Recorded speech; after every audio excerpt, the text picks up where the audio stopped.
Buku yang lain ada buku temporal sama ya. Kalian baca buku yang lain. Ada juga koherensi spasial. Jadi dua sudut pandang yang berbeda. Kalau koherensi parsial atau temporal itu adalah korelasi medan listrik pada satu titik tertentu selama waktu yang berbeda. Jadi pada satu titik di waktu yang berbeda, jadi disebut koherensi parsial atau temporal. Nah, tapi kalau spasial itu kebalikannya, korelasi medan listrik pada satu waktu tertentu di titik yang berbeda. Kebalikannya. Sekarang kita akan bahas mengenai koherensi parsial atau temporal terlebih dahulu. Nah, jadi yang kemarin kita turunkan itu koherensi yang kita turunkan yang dapat bahwa nilai intensitas nilai intensitas koherensi itu sama dengan medan listrik dari yang satu kuadrat ditambah medan listrik yang kedua kuadrat ditambah dengan 2 kali medan listrik 1 kali medan listrik 2 dikalikan dengan cos beta yang kemarin. Nah, itu adalah dengan menganggap itu adalah kasus ideal. Jadi menganggap bahwa amplitudo dan fasenya itu seragam. Ini menurut kasus ideal. Nah, tapi namanya juga di dunia nyata akan sulit kita untuk menemukan yang ideal, ya. termasuk jodoh juga mencari yang ideal. Jadi pendekatan yang non idealnya itu amplitudo dan fasenya itu biasanya bervariasi terhadap waktu atau antara medan listrik yang satu dengan medan listrik yang lain, amplitudo dan fasenya itu berbeda tiap waktunya. Biasanya di kehidupan sehari-hari. Maka sebenarnya akan lebih tepat jika kita mengambil intensitas atau energi itu sebagai rata terhadap waktunya. Karena kan dia bervariasi terhadap waktunya. Ketika T1 dan T2 dan T3 itu beda-beda. Gimana caranya kita ambil rata-ratanya aja, kita rata-rata terhadap waktu. Sehingga bentuk energinya atau bentuk intensitasnya itu adalah rata dari rata waktu dari ini.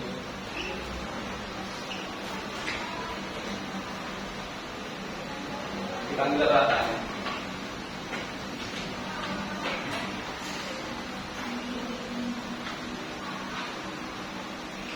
Penurunannya sama dengan yang kemarin, sama persis.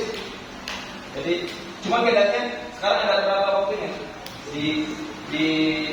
diupdate oleh berapa waktu.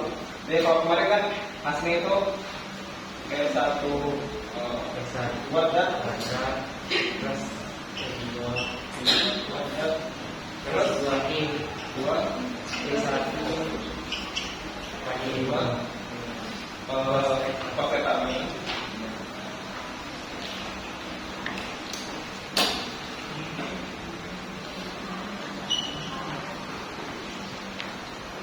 Jadi, sama seperti kemarin hasilnya, penurunannya ini. Cuma bedanya diapit oleh 2 waktu ini. Nah, ini E1, E2 dan cos beta ini.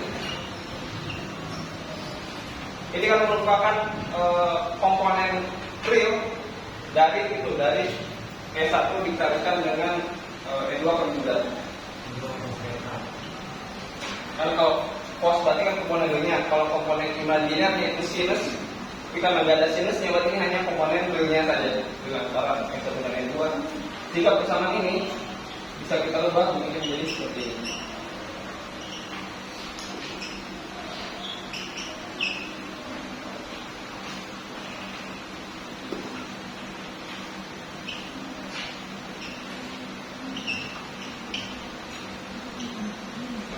Dan bagian real dari E1 dot E2.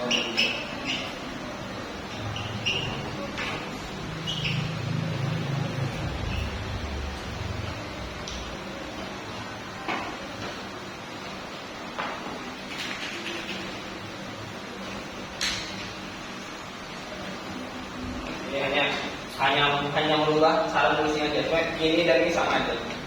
Ini dia komponen realnya. Coba ditulis seperti itu.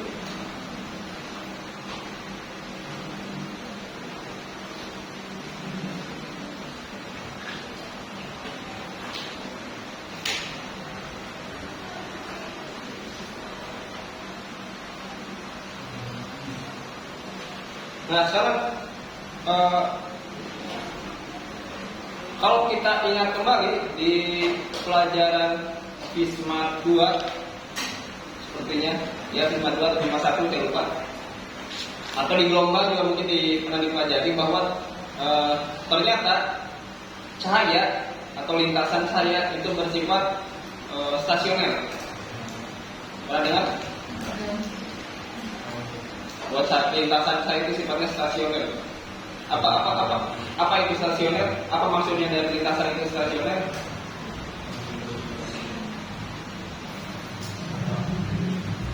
Apa maksud dari lintasan yang stasioner? Lintasan tanpa membebaskan energi ya, pasang media aja. dan energi dalam bentuk radiasi yang dipancarkan atau diserap ketika elektron berada dalam lintasan stasioner. Itu elektron. Beda antara stasiun elektron dan stasiun cahaya. Lintasan tidak kehilangan energi. Kenapa dia tidak kehilangan energi?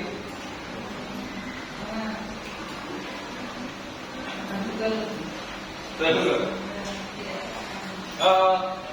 Jadi gini, misalkan ada sumber saya dari sini. Ada sumber saya dari sini. Sumber.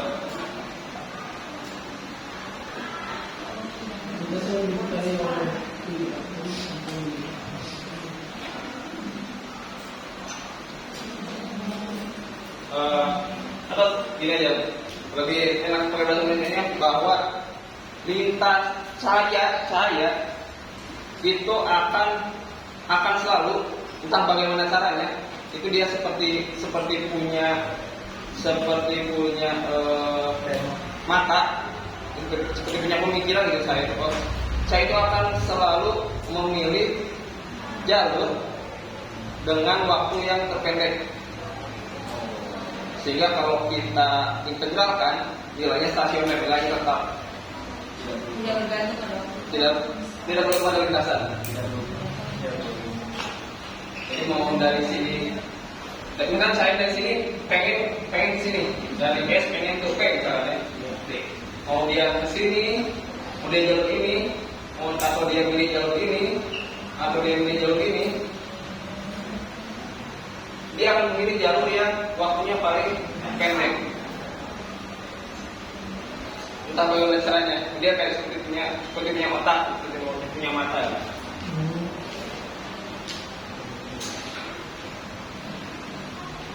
Dia pasti akan selalu memilih jalur yang terpendek.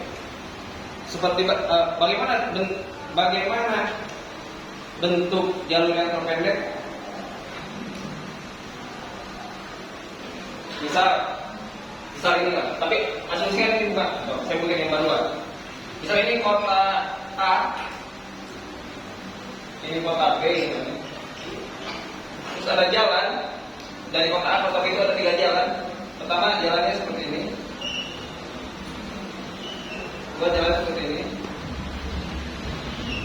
ketiga jalan seperti ini. Dan yang ini A, bisa aja. Nah, ini jalur 1, ini jalur 2, ini jalur 3. Mana jalur yang terpendek? Kenapa jalur 2? Bagus. Ya, karena ya terpendek kan. Waktu yang dibutuhkan itu yang paling sedikit di antara keduanya. Nah, sekarang kalau misalkan saya ganti dengan ada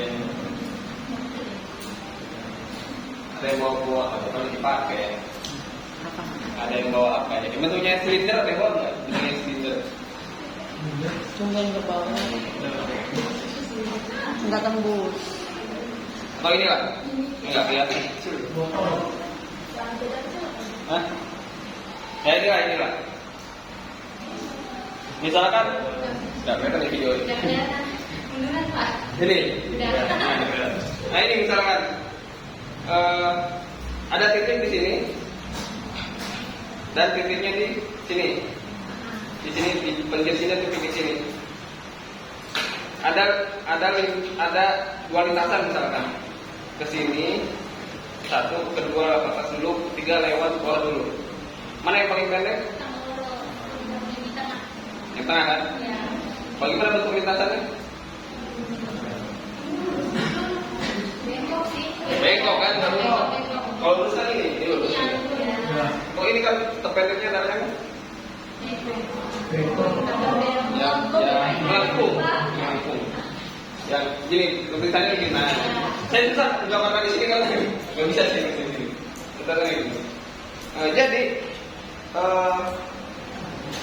saya akan selalu memilih lintasan yang paling sedikit waktunya, tapi bukan berarti yang lurus. Karena belum tentu yang lurus itu waktunya lebih sedikit. Bisa jadi yang melengkung waktunya lebih pendek. Karena kan kita hidup di 3 dimensi. Kalau di papan ini udah pasti yang lurus adalah yang paling pendek. Karena ini 2 dimensi. Papan ini kan 2 dimensi, yang lurus yang paling pendek. Tapi kalau ini 3 dimensi, belum tentu yang paling sedikit waktunya itu adalah yang paling yang lurus. Bisa saja yang pendek, yang melengkung. Nah jadi jangan mengatakan bahwa cahaya itu selalu memilih lintasan yang lurus karena itu kurang tepat. Jadi cahaya selalu memilih lintasan yang waktunya yang tercepat atau yang waktunya itu paling pendek. Belum tentu lintasannya lurus, bisa aja melengkung, bisa aja spiral, bisa aja macam-macam lah. Tergantung nanti gravitasi. Nanti akan ketemu itu, kalau mau mendalami itu lebih lanjut, kalian bisa ambil di teori relativitas Einstein. Itu akan kelihatan bagaimana bahwa cahaya itu lintasannya tidak lurus. Oke, kembali lagi tadi. Ada yang mengingat bahwa lintasan saya itu stasioner, yang saya itu selalu memilih lintasan yang paling pendek, maka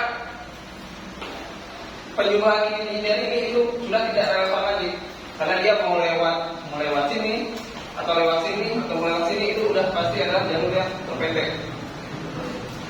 Jalur terpendek atau jalur yang paling cepat.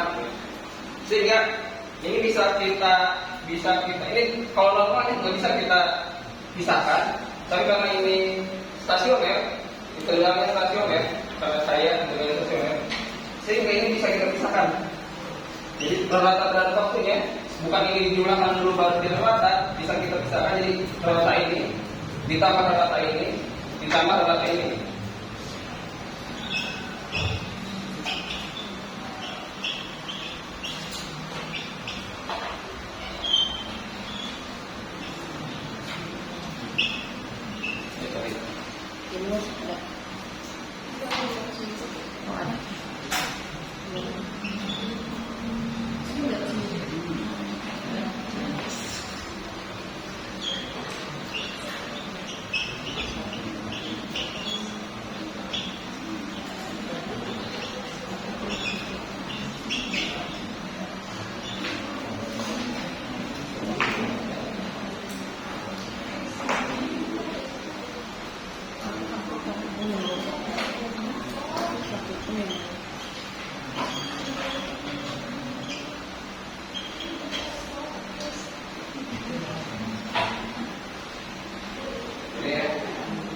Tapi ingat ini bukan persamaan yang tidak berlaku untuk persamaan umum.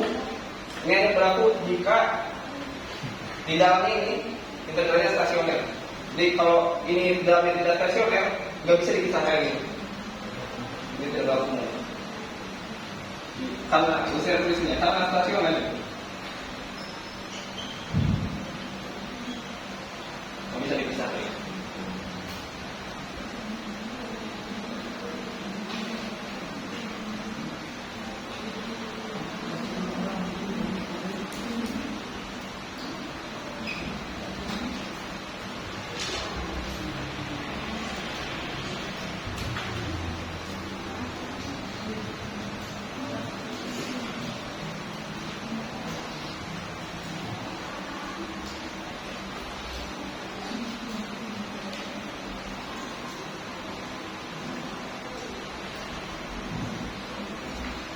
Bisa apa ya?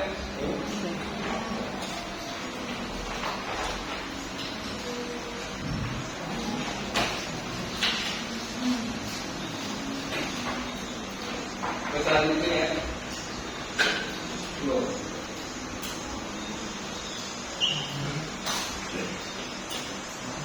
Ini S1 kuadrat itu apa? S1 kuadrat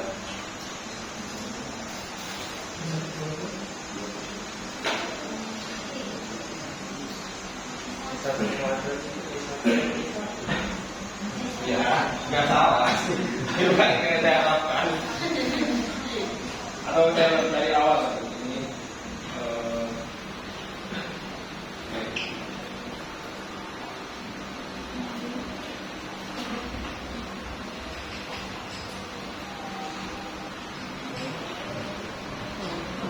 Ini kan metode kan E kuadrat kan? E kali E juga itu kan E kuadrat. Berarti S1 kuadrat ya berarti energi atau intensitas dari gelombang elektromagnetik ke satu I1 nah I1 I1 itu kuadrat, I2 itu kuadrat, I1 E2 kuadrat I2 enggak kuadrat kan plus I2 kuadrat kalau kuadrat ini enggak kuadrat plus 2 Fe plus ini 2 Fe ini berarti S1 plus do jelas ya jelas udah kepadu lampunya yang dari belakang itu kalau ada itu belajar lagu ini dari yang belakang saya matahari dalam jelas dua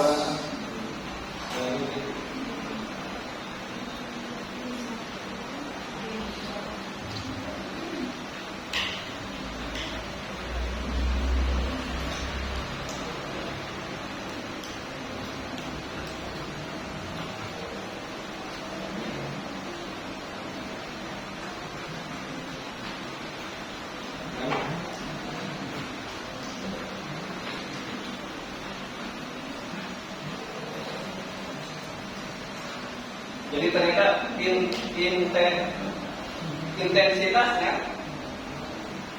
itu merupakan penyimpulan dari intensitas satu dan intensitas dua ditambah dengan suku interferensinya. Yang mereka ini disebut suku interferensi.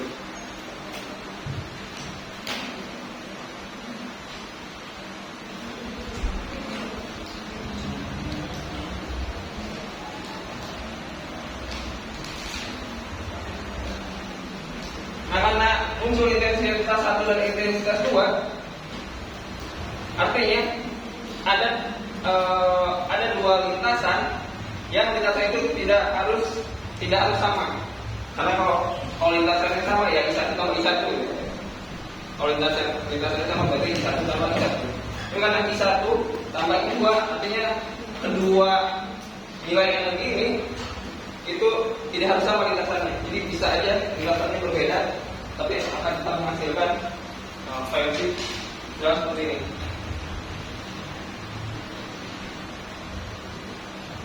Jadi antara lintasan satu dan lintasan dua nya itu tidak harus sama, tidak harus sama panjangnya maksudnya. Tidak harus sama panjangnya. Apakah boleh sama ya? Boleh. Ini jadi I1 sama I1 gitu. Boleh aja. Tapi kalau dari persamaan ini membolehkan kita untuk I1 plus 2, ini membolehkan intensitasnya berbeda, artinya membolehkan untuk panjang lintasannya berbeda, maka panjang lintasannya bisa saja seperti itu.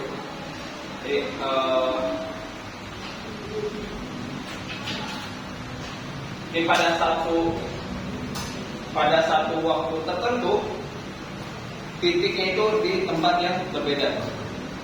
Kalau dilihat secara parsial.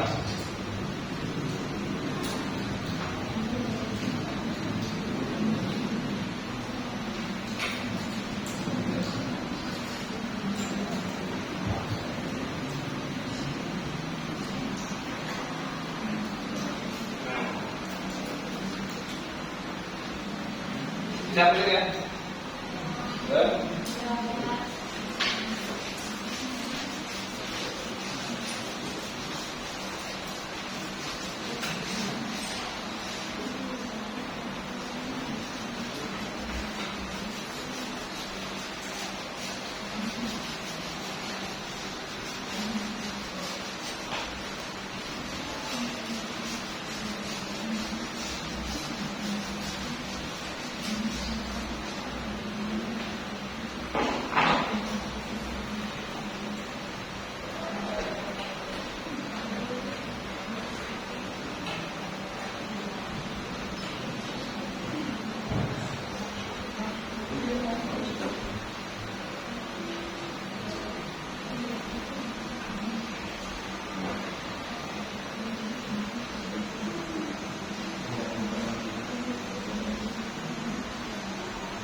Nah, misalkan karena panjang lintasannya berbeda, otomatis waktu cahaya untuk sampai Jope juga berbeda waktunya.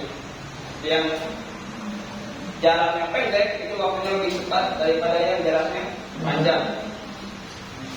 Misalkan di lintasan satu,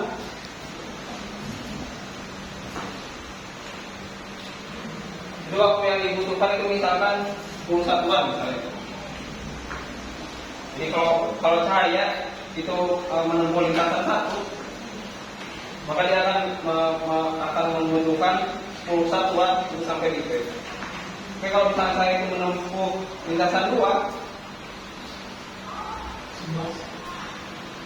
lintasan ini satu ya, lintasan 2, misalkan waktunya 12 satuan. Pasti ini ada selisih waktu.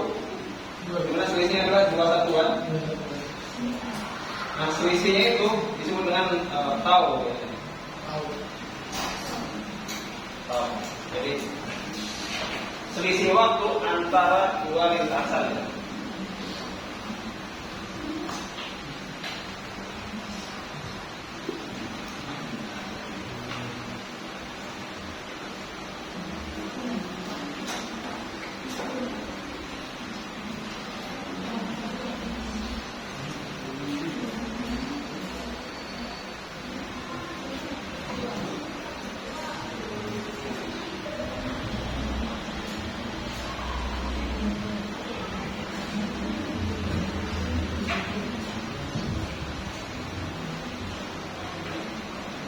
Nah, selisihnya ini itu akan membuat sebuah fungsi, namanya fungsi korelasi.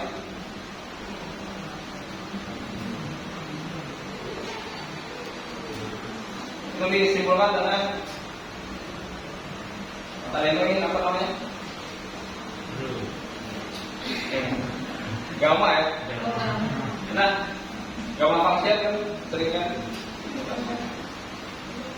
gamma 1, 2 tahu.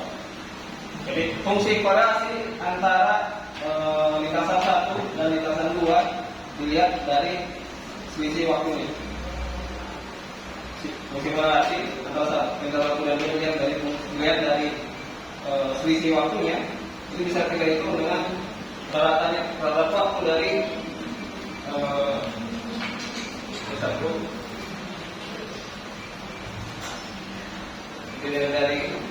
dari medan listrik yang menempuh waktu T dikalikan dengan medan listrik konjugatnya yang menempuh waktu T plus tau.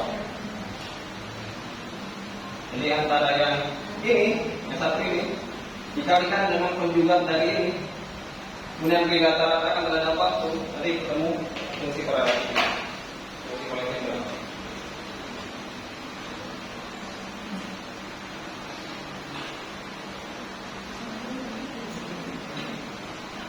Pernah dengar kan fungsi korelasi? Pernah dengar fungsi korelasi? Apa itu fungsi korelasi? Ya, kesamaan. Betul, dari namanya kan korelasi. Artinya kesamaan. Jadi fungsi yang menunjukkan kesamaan antara dua buah data.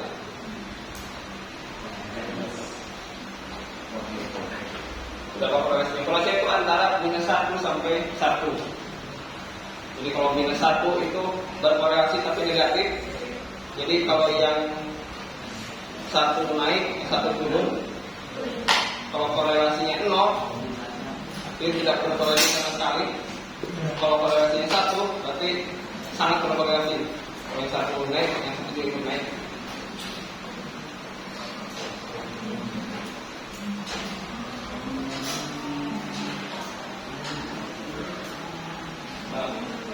Ini misal saya punya data itu waktu belajar dan nilai. Paling waktu belajarnya 10 jam, nilainya misalkan 30. Kalau waktu belajarnya 12 jam, nilainya 40. Waktu belajarnya 14 jam, nilainya 50. Waktu belajarnya 16 jam, nilainya 60. Dari data ini, apakah ada korelasi antara waktu belajar dan nilai? Apa korelasinya?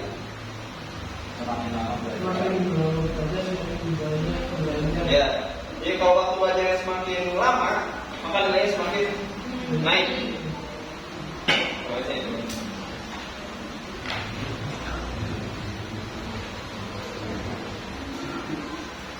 Korelasinya positif apa negatif?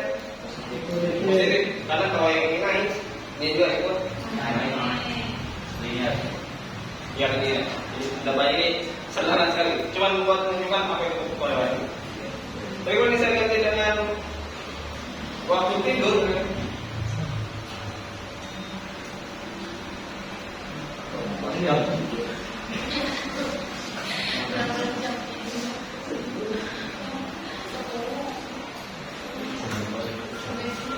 apa ada korelasi antara waktu tidur dengan nilai?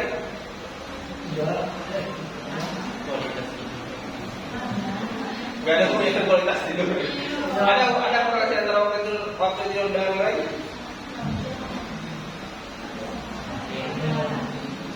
Ada korelasi? Apa korelasi?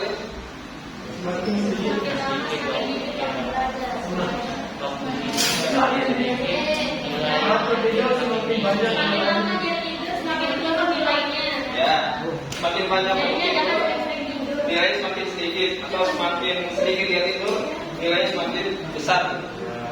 Korelasi itu kan. Apa korelasi positif atau negatif? Negatif. Karena kalau yang ini naik, ya ini turun. Karena kalau seperti ini,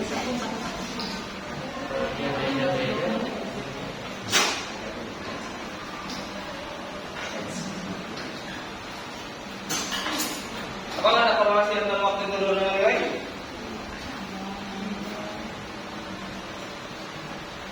Apakah ada korelasi antara waktu tidur dengan nilai? Tidak. Kenapa tidak? Karena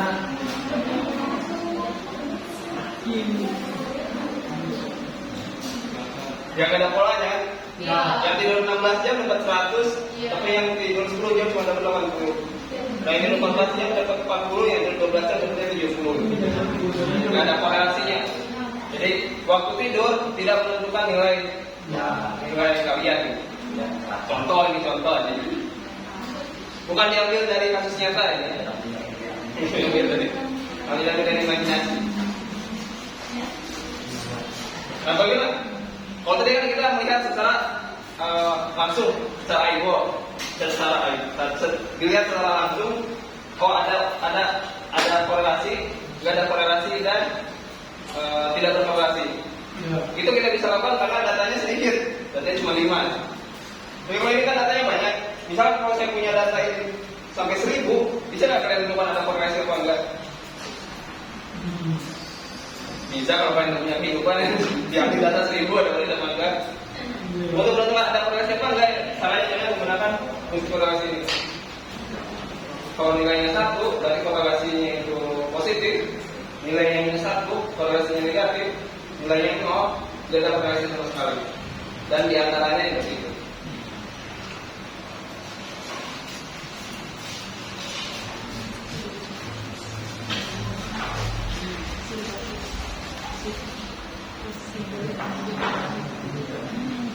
Itu konfigurasinya. Nah, sehingga persamaan ini bisa kita ganti dengan garis ya.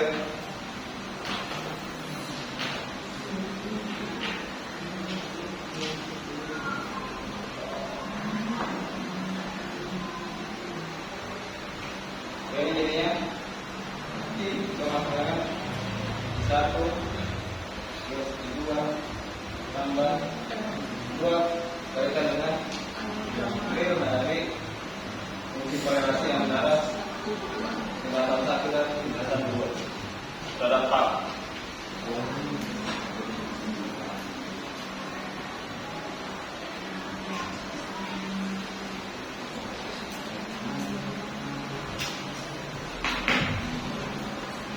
Karena antara S1 dan S2 kan lintasannya beda, ada tahu di sini. Terus ada selisih waktunya.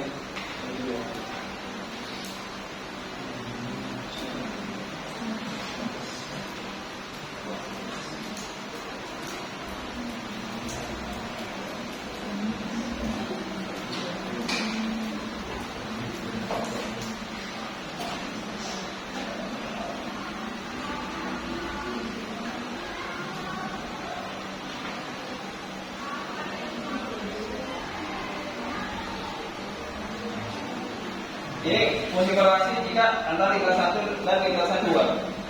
Nah, tapi kalau fungsi korelasinya itu dikenakan terhadap dirinya sendiri, artinya kalau ini fungsi korelasi dari lintasan 1 terhadap lintasan 1 atau lintasan 2 terhadap lintasan 2 atau lintasan 3 terhadap lintasan 3, maka ini disebut dengan fungsi autokorelasi.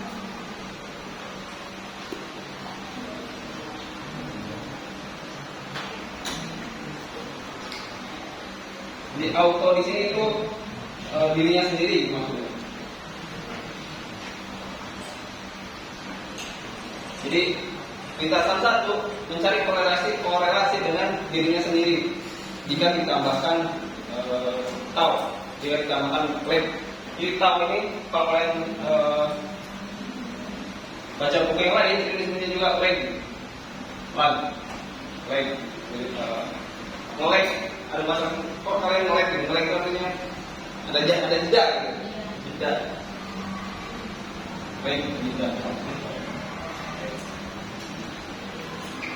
Jadi kalau lintasan 1 diberi jeda, korelasi seperti apa nih maksudnya ini? Ini buat autokorelasi.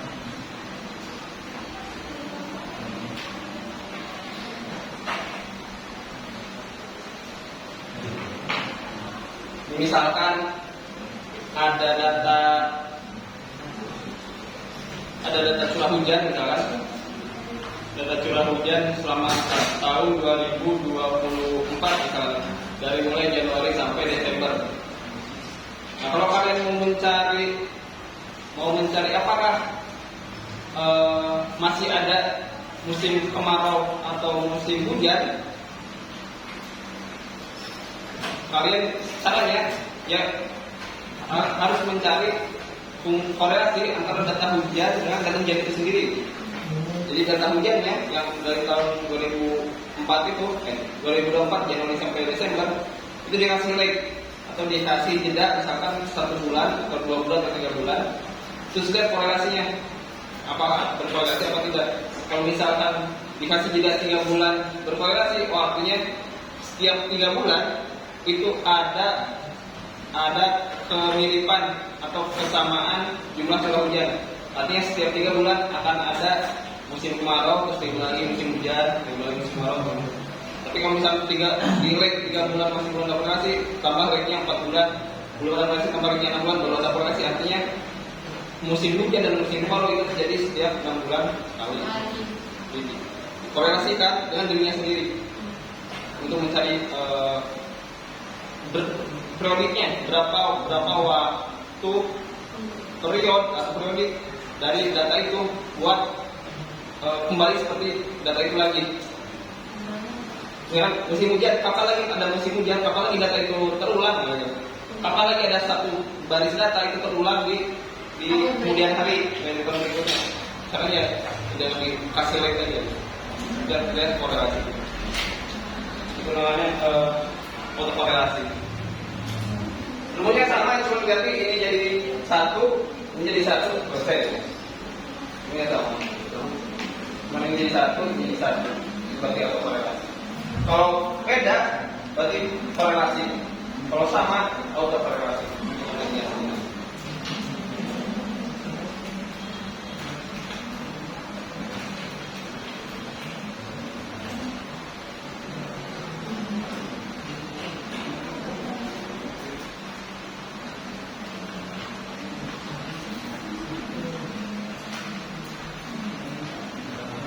Dihapus, ada? Mau tidak?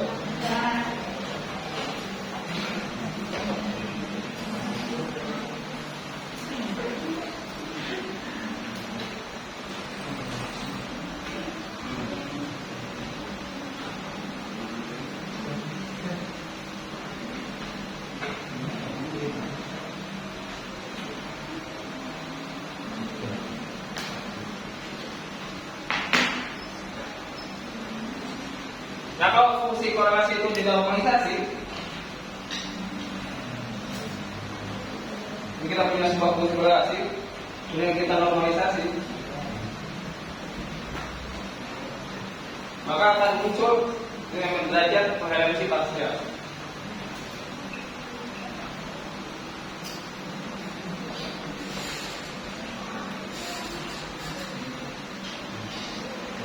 Ini semoga dengan apa ini?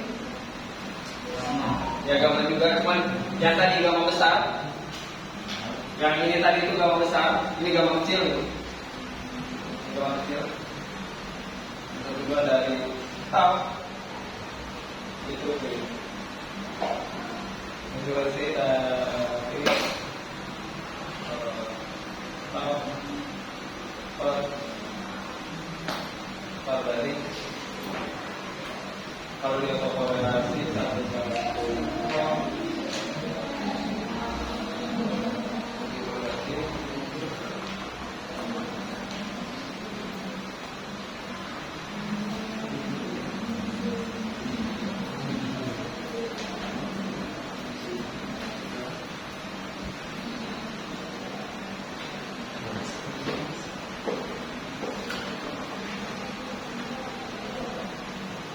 berapa autokorelasi dari ketika tahun yang lalu?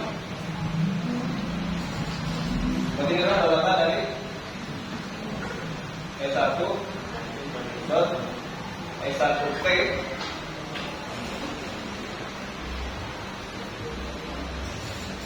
dengan E1 konjugat dari E tambah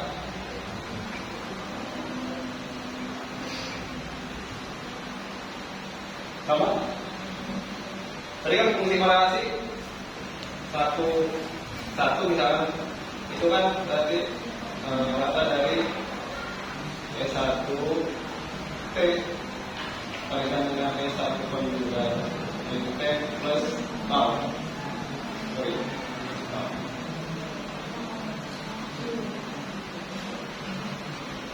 Berarti kalau gamma 110 artinya E1T kali E1 konjugat tambah T dari T tambah 0 kan tahunnya 0 tahunnya 0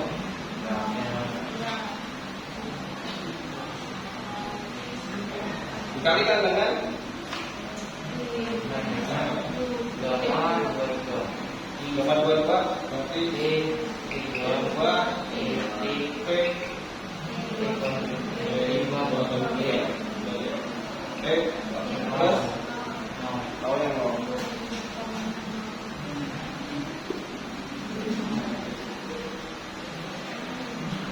Ini langsung dengan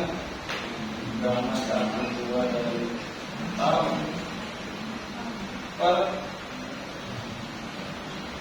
S1T dikalikan dengan S1 konjugat T, hasilnya ada yang berarti dulu.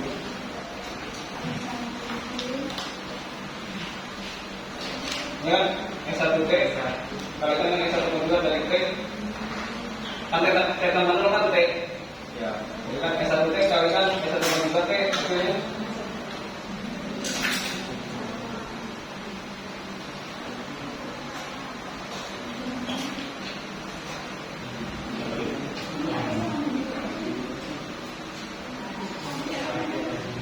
nah ini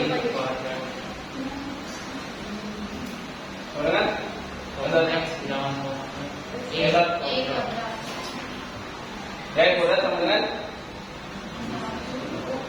S1T kalikan S1 konjugat T dengan itu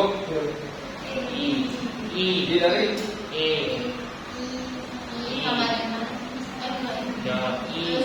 bisa bulat. Ini N2 kalikan N2 konjugat T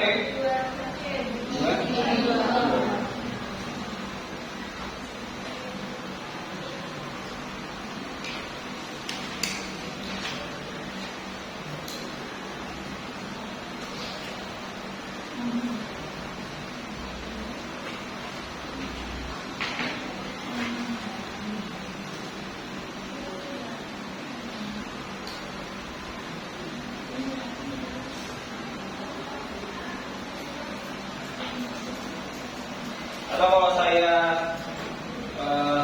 tulis ulang, ini yang akarnya saya pindah luaskan ke kiri, jadi kan ininya gamma dari 1 2 tau itu sama dengan akar dari I1 kali I2 kalikan dengan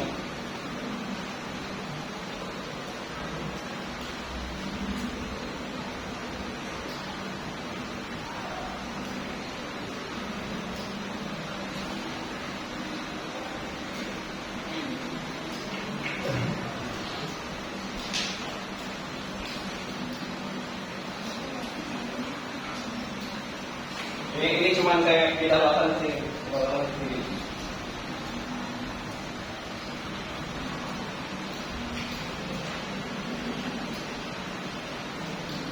Nah kalau saya substitusikan ini, saya substitusikan ke sini, maka hasilnya jadinya seperti ini. Saya tulis di sini. Saya mau tulis ini tapi nggak cukup. Ini hasilnya ini. Ini tinggal ini ya, tinggal yang ini disubstitusikan ke ini.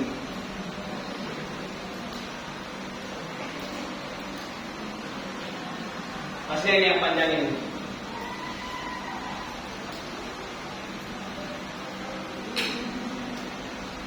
Kalau saya tulis lah, tapi saya tulis di tempat lain. Di atas saya tulis ya.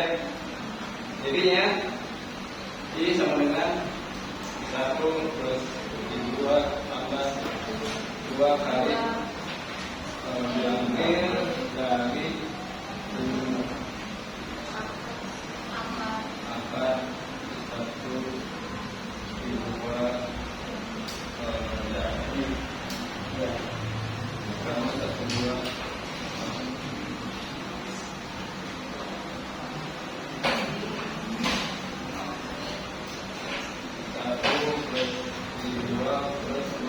ini karena ini konstan kan, saya keluarkan dari bagian real, akar 1 2 komponen real dari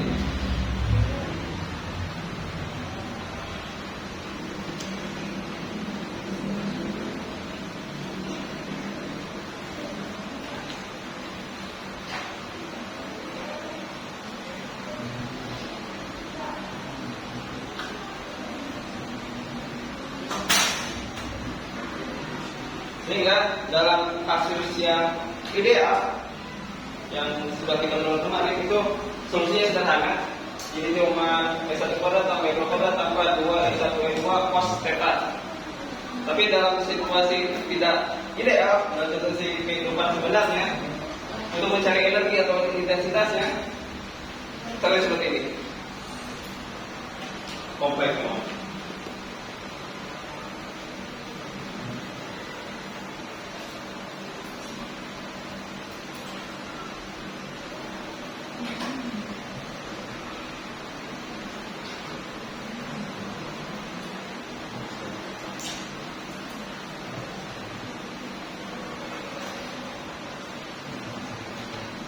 Jadi nanti pastikan dulu apakah ada asumsi bahwa medan elektromagnetiknya ideal atau tidak. Kalau misalnya tidak ada asumsi apapun, berarti medan elektromagnetiknya tidak ideal. Jadi kalian seperti itu. Tapi kalau ada asumsi bahwa medan elektromagnetiknya ideal, ya berarti hidup lebih sederhana. Kalian tinggal di E1 kuadrat tambah E2 kuadrat tambah 2E1 E2 cos ke 1.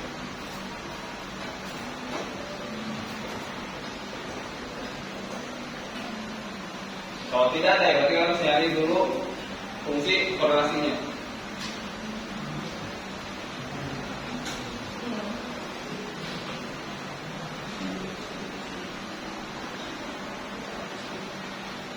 Boleh tak?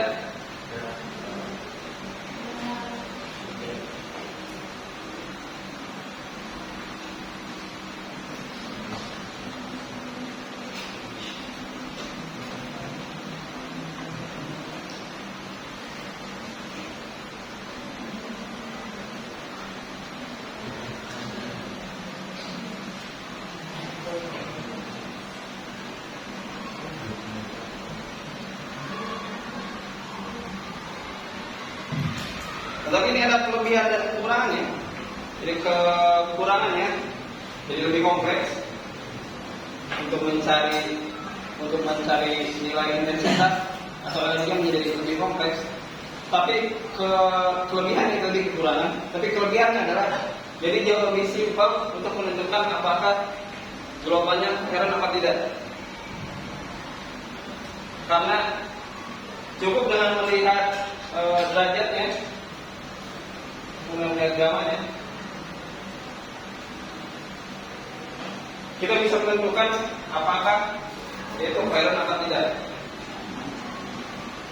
Jadi kalau kita ambil nilai absolut dari gamma 1, 2, kemudian nilainya 1, artinya kedua gelombang itu koheran sempurna.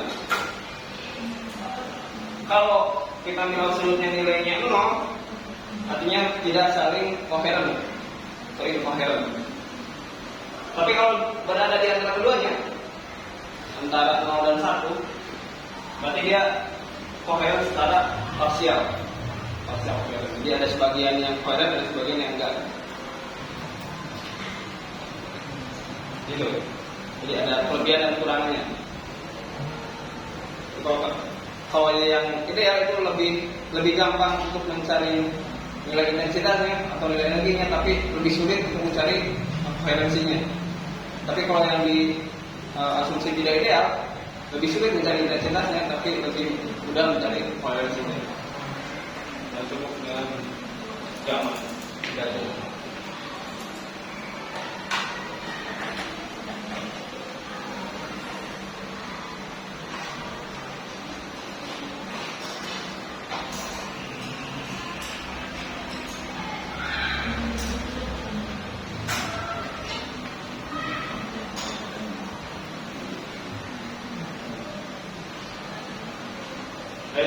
Itu kalau tadi koherensi secara temporal, kalau koherensi secara parsial. Nah, sekarang kita beralih ke yang kedua ini, koherensi secara spasial. Jadi kalau tadi itu titiknya tetap, tapi waktunya yang bergerak, waktunya yang nambah. Kalau secara spasial ini waktunya tetap, tapi titiknya yang bergerak. Titiknya beda-beda. Waktunya tetap di capture di satu waktu, tapi titik yang ditinjau beda-beda. Kalau tadi di capture di satu titik, tapi waktu yang ditinjau beda-beda.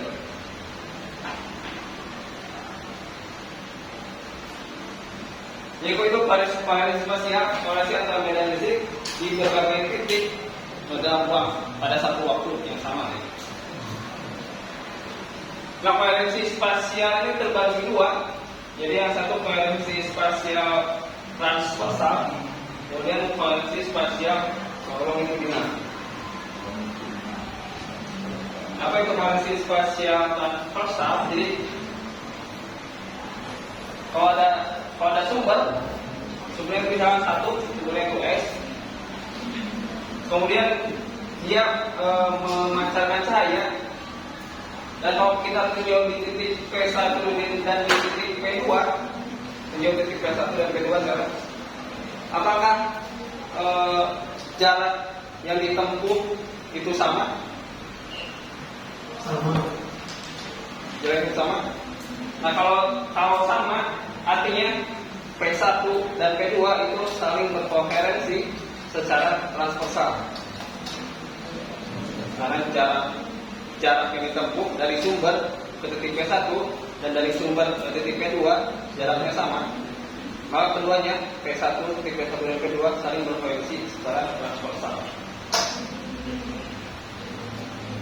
Nah, tapi kalau misalkan sumbernya sama, sekarang kita tinjau titik P1 dan titik P3, sumbernya sama, yang tinjau P1 dan P3, apakah jarak yang ditempuh oleh saya ke P1 dan ke P3 sama?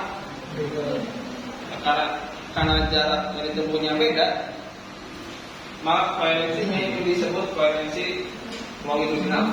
Koherensi spasial longitudinal.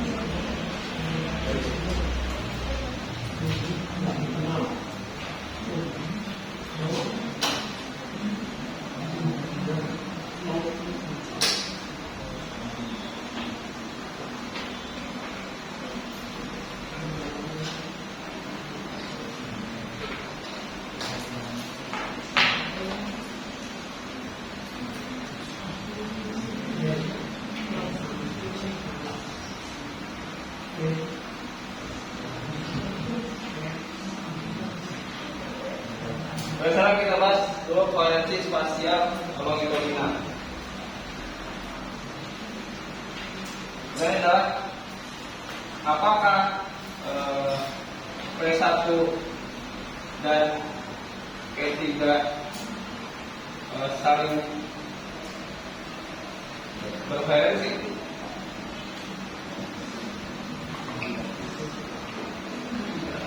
Apa jawabannya? Enggak. Kenapa tidak?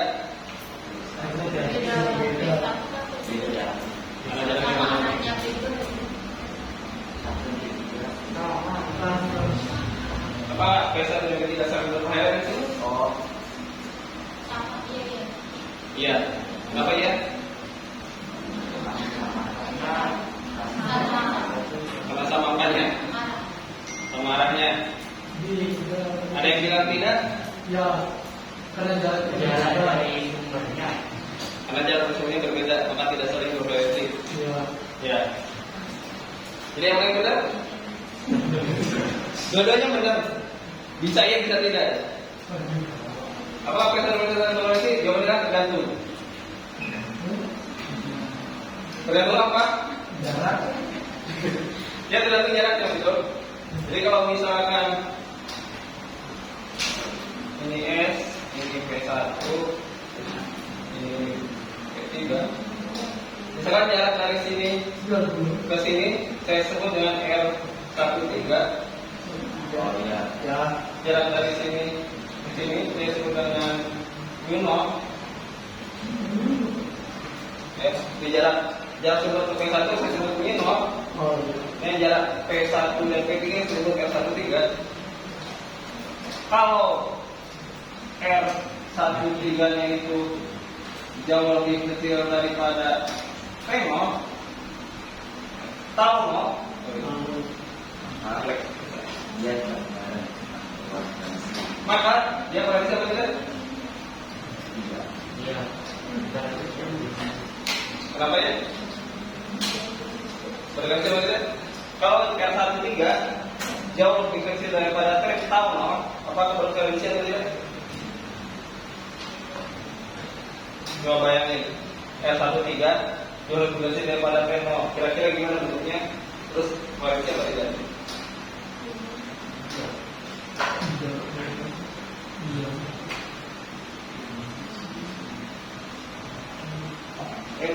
Jauh lebih besar dari 2 kali ya. Jadi jauh lebih kecil dari. Artinya berarti tau-nya itu besar.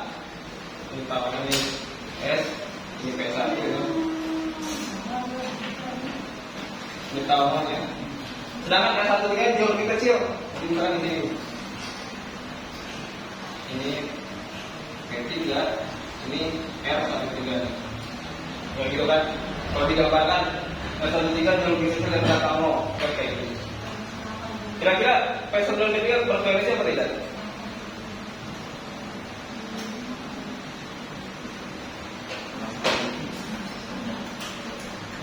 Berarti apa tidak? Ya. Ya. Kenapa ya? Karena jawabannya bervariasi. Kenapa banyak yang bervariasi?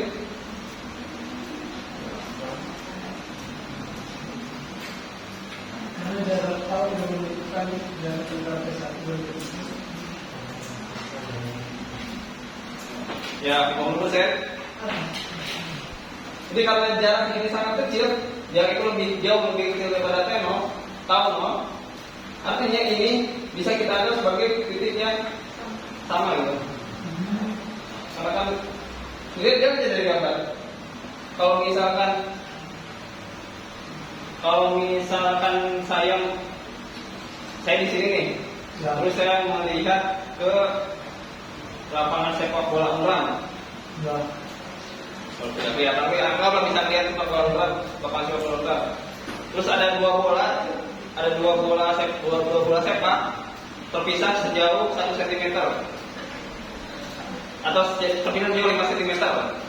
Kalau saya lihat dari sini, kira-kira dua bola itu kepisah apa enggak? Enggak kan karena saking jauhnya. Ya.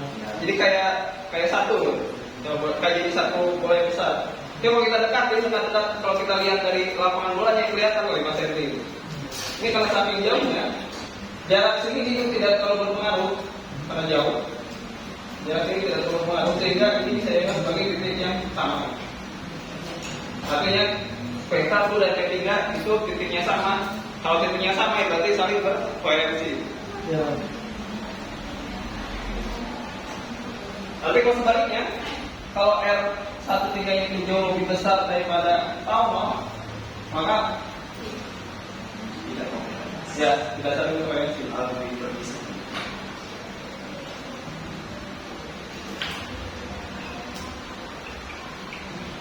Kalau digambarkan kayak nolnya sekian, tahu nolnya sekian, ini S, ini P1, kita mau R13 nya segini, ini R13. Ini kan kalau dari sumber kan kelihatan berbeda gitu antara titik P1 dan P3. Ya. Ini sebagai pengamatnya lah, pengamatnya ini antara ini dan ini kelihatan jauh berbeda. Kalau pengamatnya di sini kan antara ini dan ini sama aja. Kalau ini berbeda, ya berarti kita saling berkoordinasi. Ya.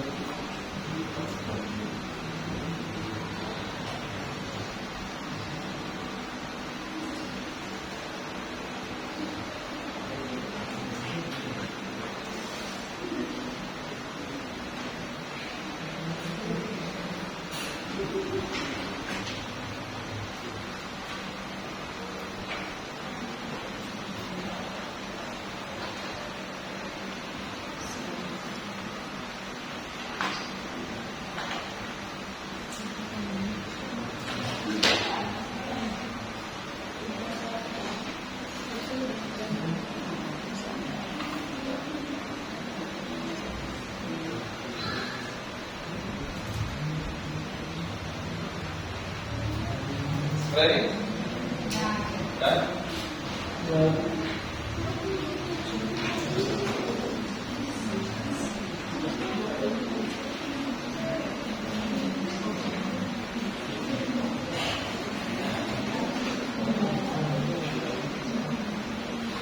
Baik, sekarang kita lihat yang variasi spasial transversal. Transversal antara P1 dan P2. Oke, sekarang yang variasi spasial transversal, pertanyaannya adalah apakah P1 dan P2 saling bervariasi? Apakah P1 dan P2 saling bervariasi? Sama.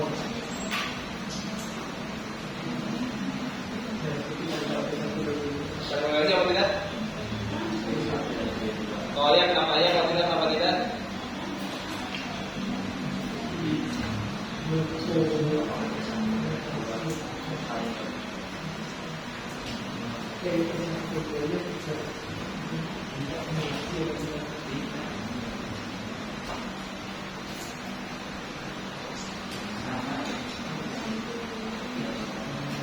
Berarti bervariasi atau tidak? Kalau sama atau tidak? Jawabannya adalah bervariasi. Karena jawabannya sama. Ada yang berpendapat tidak bervariasi? Karena perbedaan posisi. ya, ya. Jadi yang mana itu? Ya, jawabannya adalah ya bergantung juga apa? Tergantung juga. Tergantung. Tergantung juga apa?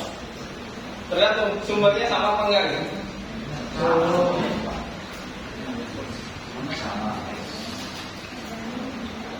Jarak sumbernya, sorry.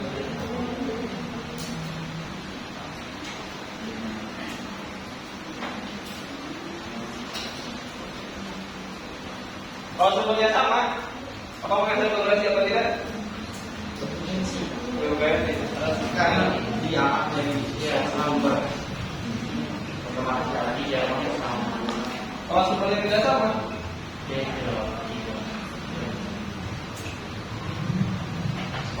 Dia ya, berarti tidak ada bervariasi.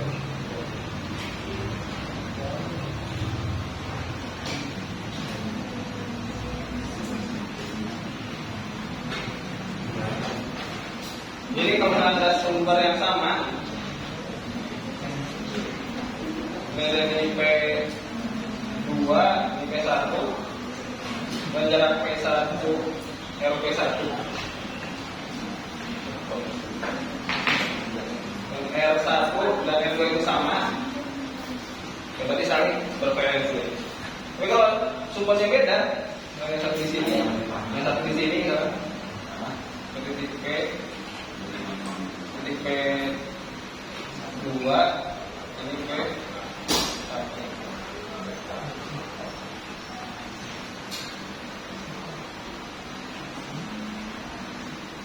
Ya, ada perbedaan ya.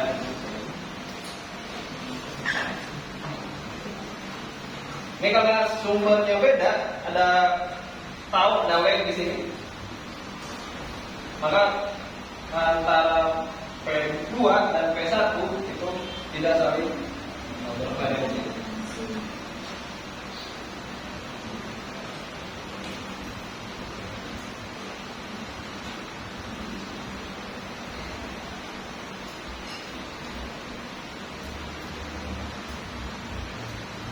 Jadi pastikan dulu bahwa sumbernya itu satu, sumbernya sama. Kalaupun sumbernya beda, jarak meridiannya, ini namanya garis meridian. Itu garis meridian. Jadi kalau kalian ngadep ke sana terus kalian bikin garis hayal di tengah-tengah kalian, terus sampai ke atasnya itu garis meridian.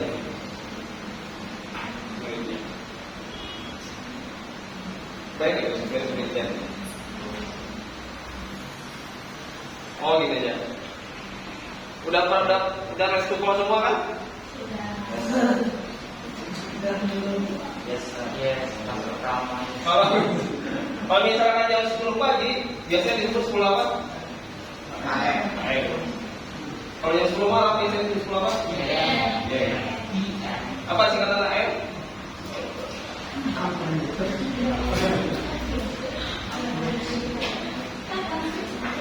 AM padahal singkatannya? Kalian nggak Ante Meridian.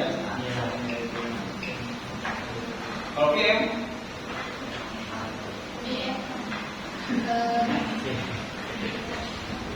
Jadi bukan apa kita ya, dengan tulis kopi pos Meridian.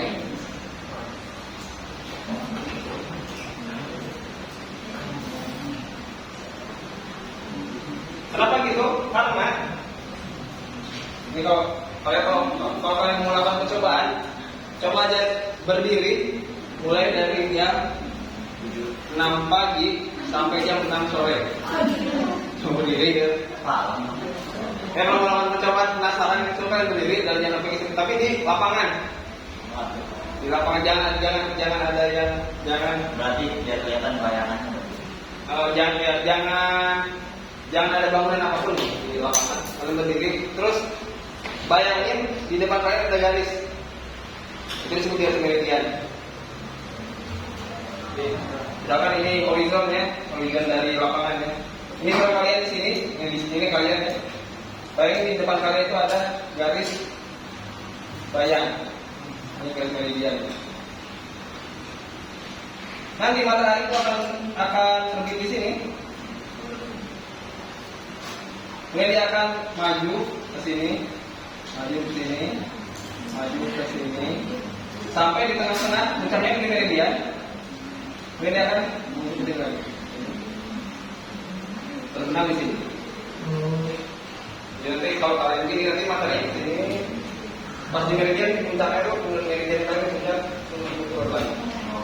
Makanya kenapa sebelum jam 12 siang disebut AM atau meridian sebelum meridian, disebut PM setelah meridian.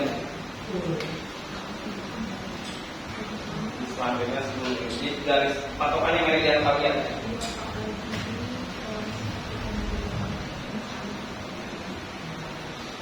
Jadi kalau ada sumber saya dengan di garis meridian yang sama, cara konferensi, tapi kalau berbeda maka sudah tidak saling konferensi lagi.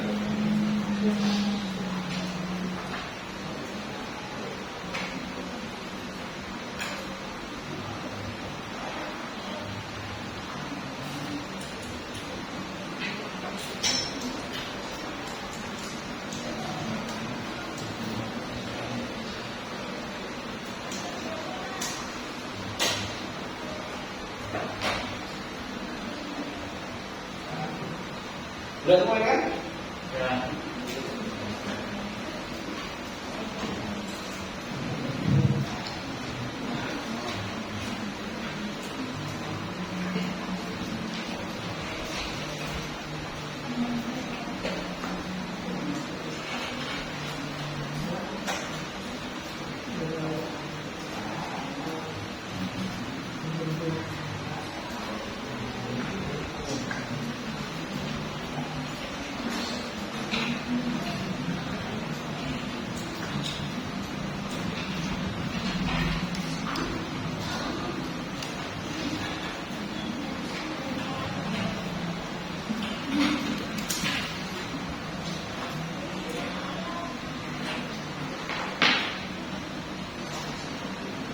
Nah, oke, di koherensi spasial, itu ada teorema yang menarik dan manfaatnya sangat besar.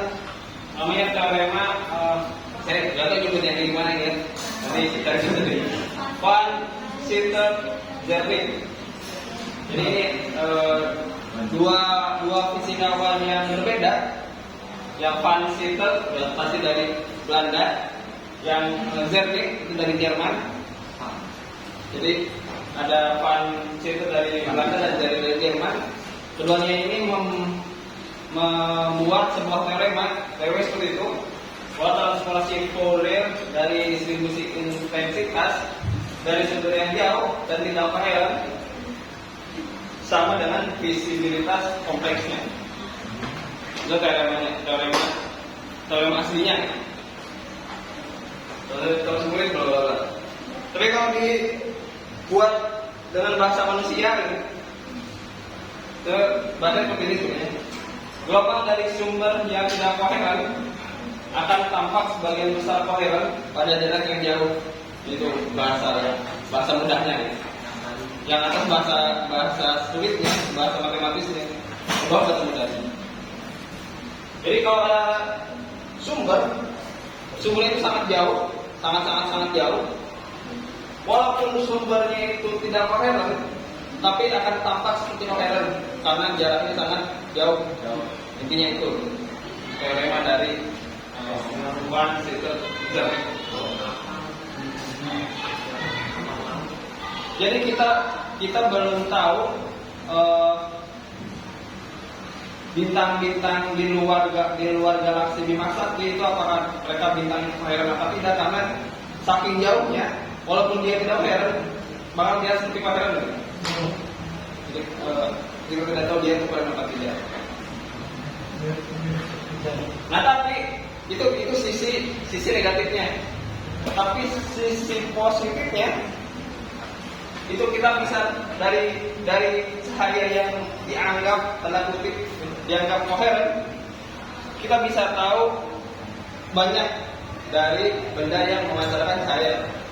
Jadi kalau kemarin saya nanya matahari itu tersusun atas apa, jawabannya ada hidrogen dan helium.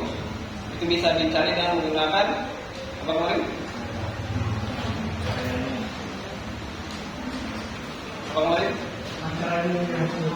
Ya, dengan menggunakan teorema apa? Atau menggunakan alat apa?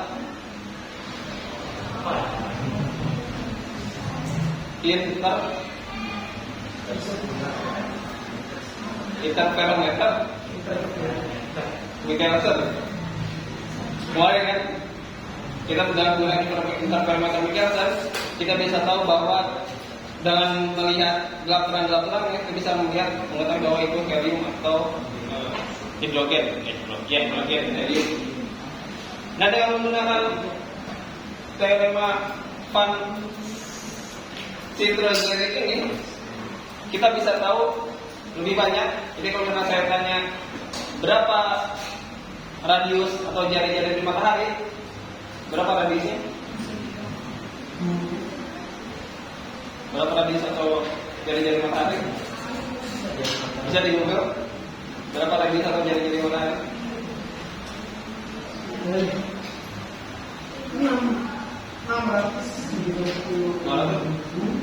340 km.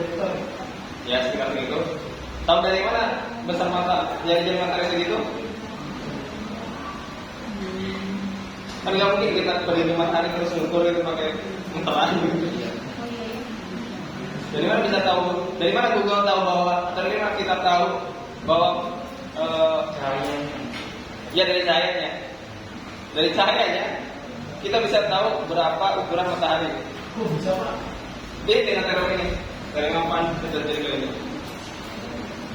Jadi kalau kemarin dari interferometer mikrometer kita bisa tahu matahari itu terbuat dari apa. Dan teori ini kita bisa tahu berapa jari-jari atau radius dari matahari. Oh, Ini kan teoremanya. Pak, Ya, bukan kayaknya kita bisa juga bersama mengukur benda lain seperti bola, lampu, seperti itu ya? bisa. Kita bisa tahu radius Mars, radius Jupiter, radius bulan. Itu karena pantulannya itu kita bisa lihat. Makin terang. Jadi kalau ditulis secara matematis, teorema Van Sitter itu seperti ini. Jadi misalkan ada suatu objek yang memancarkan cahaya, misalkan ini bintang apapun itu, dia punya diameter S. Keluar dia dari ini diameternya, diameter S. Kemudian dia terpisah sejauh L dari pengamat, berarti dari bumi. Berarti ini adalah bintang yang kita cari berapa diameternya. Kalau ini buminya gitu, pengamatnya di bumi. Terpisahnya sejauh L.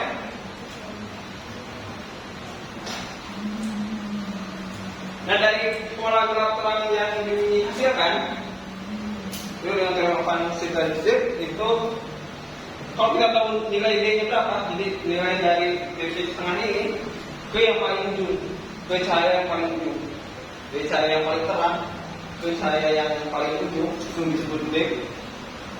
Nah kita bisa mencari S-nya berapa dengan rumus itu.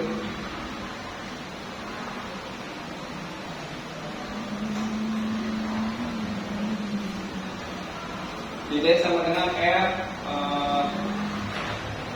jumlahnya apa itu ya? Lambda coret kali ya, lambda coret per S. Dengan lambda coretnya itu 2 akar dari intensitas 1 garis 2 gamma 1 2 per 1 intensitas 1 tambah intensitas 2. Nah, lambda coretnya itu disebutnya ini yang disebut lambda coret visibilitas kompleks. Nah itu yang paling akhir itu sama dengan visibilitas kompleksnya. Nah yang gamma coret, lambda coret itu disebut dengan visibilitas kompleks. Cara itu ya.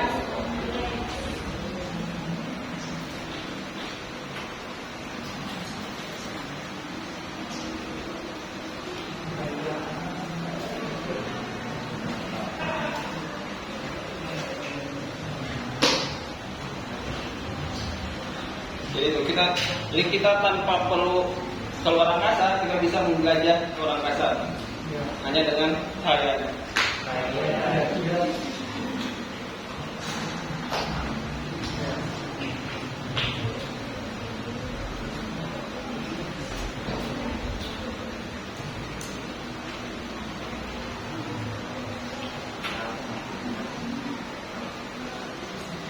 Oke, kita bertanya mengenai koherensi parsial dan koherensi spasial, parsial temporal dan spasial.